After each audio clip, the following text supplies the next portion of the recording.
What's up guys, this is JJ and welcome to my weekly training review for the week of 20th of July. So basically this is my week 3 of the block, and week 3 is usually the week where I am the most successful or where I feel the best, and to be honest this week was really good as well, especially day 1 and 2, but I kind of went a bit flat after overexerting myself on the first 2 days. So here you can see me doing my last warm-up for squats, and this is my day 1. So my last warm-up is at 165 kilos. And the thing I want to talk about with the last warm-up is actually I don't really have a fixed number for my last warm-up. It's kind of dependent on what I'm meant to hit on the day. So I typically take 140 and then 160 and then my top set, but because of the number of my top set, which is 177.5, I'm only confident with taking a 12.5 kilo jump on squats, so I made sure that to plan my warm-ups accordingly. So what I really wanted to achieve this week with my top single was just to do better than last week, where I moved the same weight at about an RP of 9. So I think this week this top single moved at an RP of maybe an 8, which is a win considering all the build-up fatigue from the past week, as well as thinking about how you're going to handle yourself psychologically after moving the same weight a lot slower last week. So I think a lot of it is learning how to manage yourself emotionally, even though the weights can sometimes be something that is challenging or something that you perceive to be challenging. You need to be able to bring yourself together and trust that all the technique that you practice will come through for you. So like I've mentioned in previous vlogs, the focus of this block is actually not the top single, but rather the back offsets. So what I'm doing here is 160 for 3x5, and I think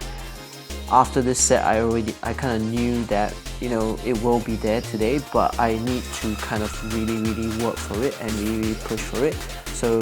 what I mean by this is actually in the past I used to do training that was quite sub-maximal, and I would just try to focus on my technique and try to really hone those aspects of it down.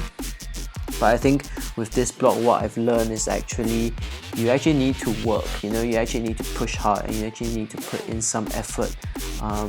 and sometimes it's really just about switching off and just learning how to get in a flow and really just push really hard. This is of course not to say that sub-maximal training doesn't work, but I think that you need to build up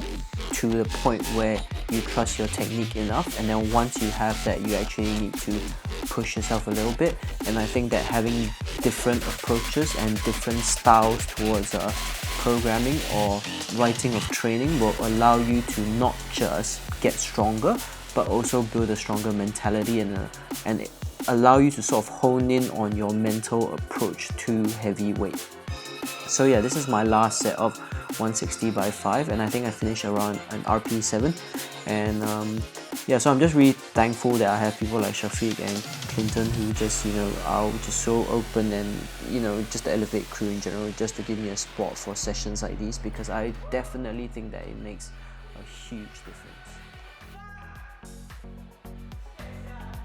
So moving on to bench press, the format is pretty similar. So I started off the week on the same day as I did my squats with a top single of 130 kilos, which moved at about an RP of 8.5, and I did think that it was slightly better than the week before, but it's not major, but I'm still getting used to having 130 in my hand, and what my plan would be going forward is to make this just move like an opener for my next comp. So we then followed it up with 122.5 kilos for sets of 5. So I did 3 sets of this, so this would be a rep and volume PR, which is really good at 122.5. So the thing about my bench press is even though every block I kind of do this adding of 2.5 kilos and just doing like 3, 4, 5s across the weeks, I think it's really important to contextualize the bench press in terms of the fact that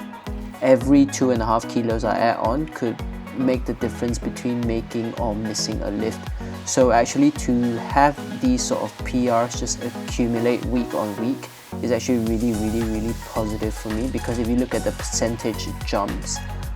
it's actually pretty big, and the improvement from 3, 4s and then 5s,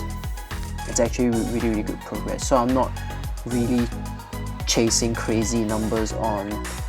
my back-offs or my back-off 5s and 4s and 3s. So this is something that is definitely helps me to keep things in perspective. So moving on to deadlifts, I really wanted to clean up and redeem myself after the past week, which was really bad. So what I tried was to really be very intentional with my setup as well as my warm-ups. So what I'm trying to do and focus on with the warm-up is maintaining a good slack pull, and what you'll see here is I managed to do that, and it's like doing it well just feels so amazing. And I was just so shocked when I did this last warm-up set, and I was like, okay, I know that the top set is definitely there.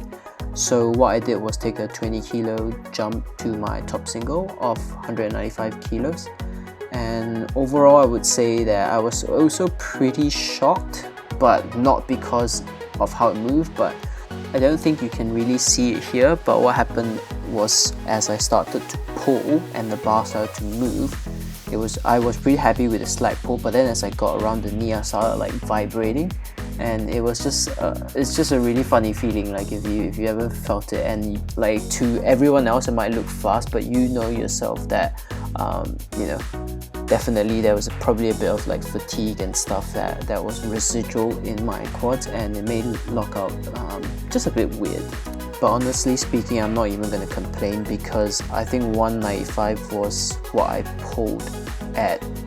Built Differently, which is a gym in London, before I left London. And I went on to miss like 205 after, so to be able to pull it without a peak or just all of that stuff, and at a much lower RP as well, was just really positive going forward. So again, like I said, it's something that I plan to make my last warm-up or my opener for my next comp, whenever that is. So we moved on to 177.5 kilo for 5s on the back down sets, and honestly speaking, like I was tired, but I really just wanted to make sure that these reps were good, and honestly speaking, I really surprised myself. So I just really had to switch on and just focus and put some hype music on, and I would say that this set that you're watching right now is probably one of the best deadlift sets that I've done before. So I think it's just a combination of having the psychological boost and like just bringing a bit of hype and focus and a bit of effort to the deadlifts, combined with really maintaining just one cue, which is focusing on the slack pull. For me, this psychological aspect to it is really important, and even though I don't like to